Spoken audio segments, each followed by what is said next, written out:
Mesdames, Messieurs, chers amis, l'année 2021 a malheureusement été encore marquée par la crise sanitaire et la poursuite de la pandémie liée à l'installation du Covid-19 dans notre vie quotidienne. Nous devons apprendre à vivre et à respecter les mesures de protection sanitaire indispensables à ce jour. Nous avons toutefois pu entrevoir quelques éclaircies dans cette tempête sanitaire et retrouver à certains moments un peu le sourire et le bonheur des jours heureux. Grâce à la vaccination, nous avons pu maintenir certaines de nos activités et nos manifestations sur le territoire communautaire.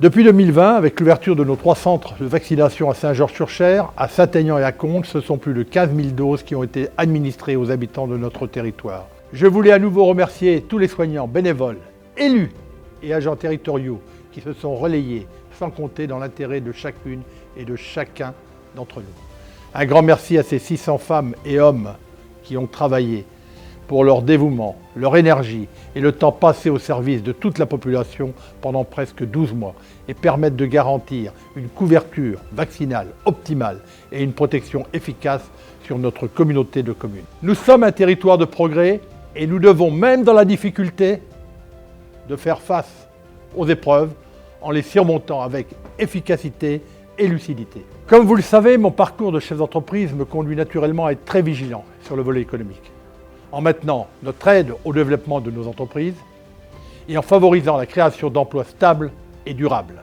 De beaux projets ont pu voir le jour durant cette année 2021 et en particulier la création du premier atelier de valorisation du gibier de Sologne en lien avec le pôle agroalimentaire Food Val-de-Loire et notre chambre de commerce. Cette réalisation est l'aboutissement d'un travail conjoint dans la confiance, le respect de la parole donnée avec les services de l'État, Initiative Loir-et-Cher, la Fédération des chasseurs de Loir-et-Cher.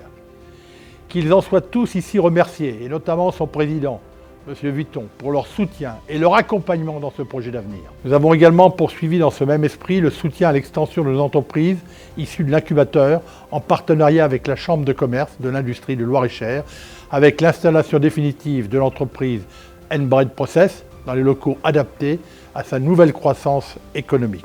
D'autres concrétisations ont également vu le jour sur nos zones industrielles, comme à Saint-Georges-sur-Cher, avec l'implantation de 3 entreprises. Un bâtiment relais est également en projet, ainsi qu'un village artisan à Tenay.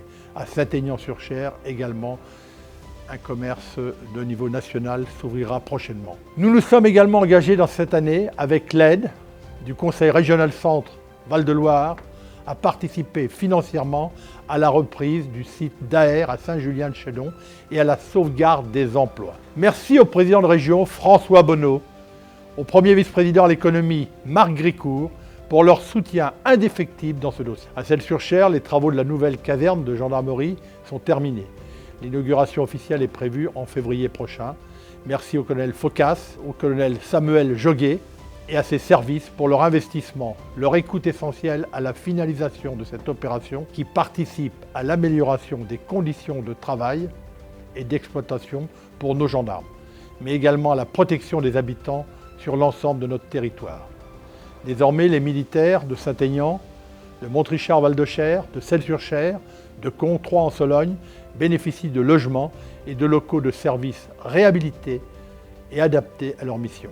Dans le domaine de la santé, nous poursuivons notre dispositif d'aide à l'accompagnement et à l'installation de nos jeunes médecins et lutter ainsi contre la désertification médicale sur notre territoire. Et là, je dis à l'ensemble des élus, rien n'est facile, rien n'est gagné. Seule la cohésion nous permettra de vaincre ce sujet. Notre détermination porte ses fruits puisque 2 dentistes viennent d'arriver et que de nouveaux médecins sont attendus prochainement sur le territoire. Cette année, nous avons engagé également une réflexion sur la prochaine organisation de l'offre de soins à Celles-sur-Cher, avec la création d'une maison de santé pluriprofessionnelle, communautaire, pour maintenir l'équilibre du maillage médical sur le territoire de la communauté de communes.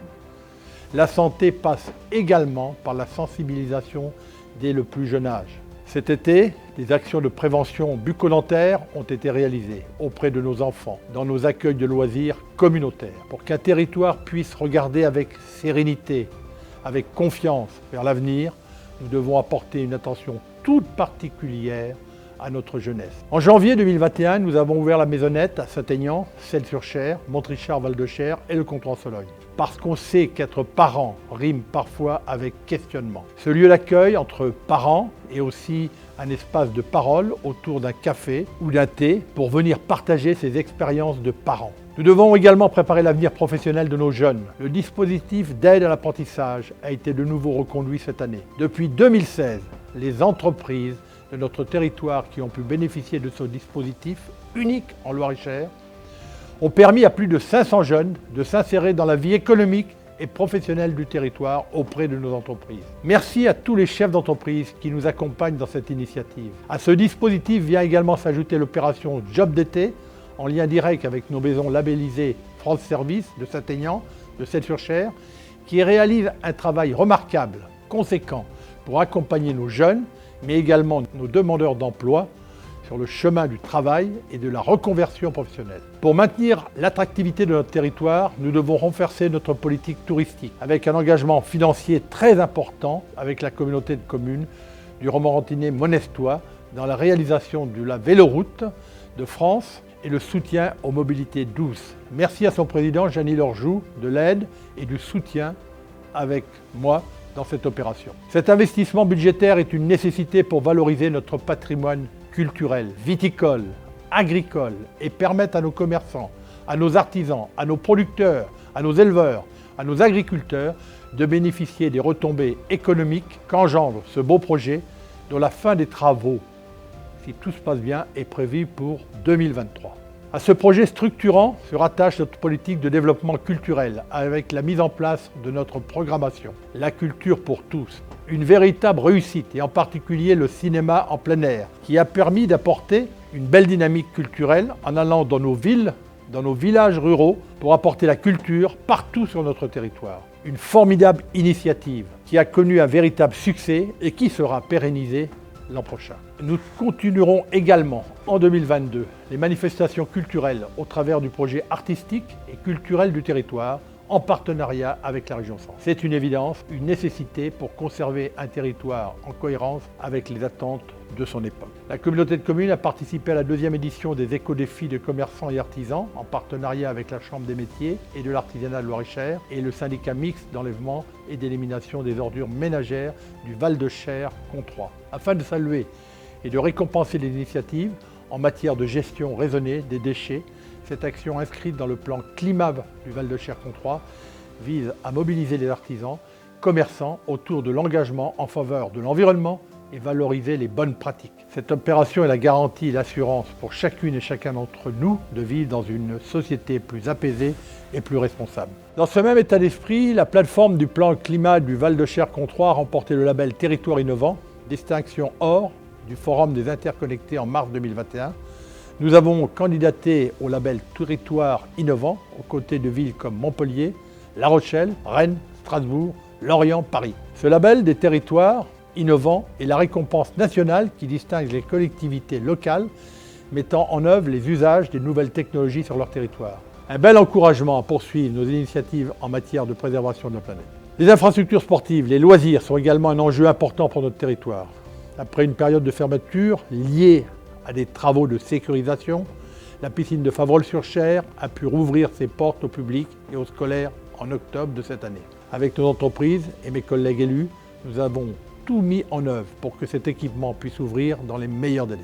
Dans cette même perspective d'avenir, la communauté de communes s'est associée aux côtés de la région Centre de Loire, du département, des fédérations internationales et françaises de rugby pour organiser avec la fondation de l'abbaye de Pont-le-Voix la première Coupe du Monde des lycées en 2023. Cette Coupe de l'héritage rassemblera des jeunes de 24 écoles, de 24 pays, représentant chacune un pays qualifié pour la Coupe du Monde. Un excellent, un très beau challenge dont nous sommes fiers que cela se déroule pour la première fois dans l'histoire de ce sport sur notre territoire. Résolument engagée vers l'avenir, notre communauté de communes symbolise bien à elle seule ce territoire de progrès et de projets que nous souhaitons mettre en place au quotidien. Et demain se prépare aujourd'hui. Malgré le contexte sanitaire, je tiens à vous présenter des vœux d'espoir et de confiance pour l'année 2022. Qu'elle nous donne à tous la force et l'énergie de croire en notre avenir.